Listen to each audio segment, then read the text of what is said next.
sinabing Daniel Padilla? Tara, magtanong-tanong tayo. Ayun, may nakita ko. Miss, ano unang pumapasok sa isip mo pag sinabing Daniel Padilla?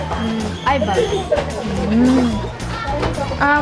Kuya, ano unang pumapasok sa isip mo pag sinabing Daniel Padilla? Hello! Anong unang pumapasok sa isip ko pag sinabi Daniel Padilla? Wow! Ikaw! Ako? Oo. Wow. Bakit? Kasi alam ko gusto mong makita si Daniel Padilla. Yay!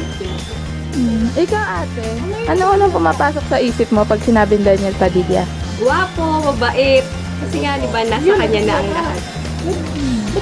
Ikaw, Miss, ano unang pumapasok sa isip mo pag sinabing Daniel Padilla?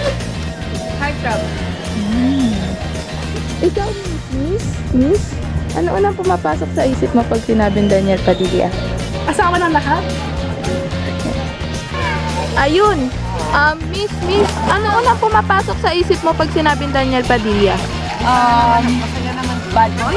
Hindi. Ako, para sa akin, ang unang pumapasok sa isip ko pag binanggit yung Daniel Padilla, bad boy.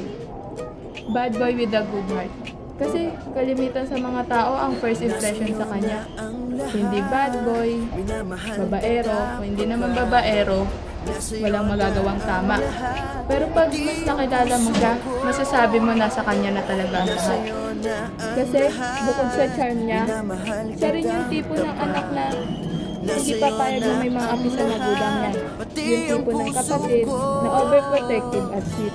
Siya din yung tipo ng solid kung magmahal kay Catherine Bernardo.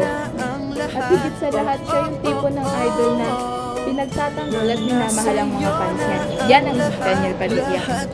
At ngayong kaarawan niya, gusto ko lang sanang batiin siya ng happy birthday.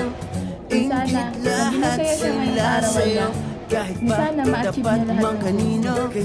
Yun lang, basta patuloy namin siyang susuportahan ng mga fans. Again, happy birthday! Hindi akalaing sabihin mong ako na yon ang hinahanap mo.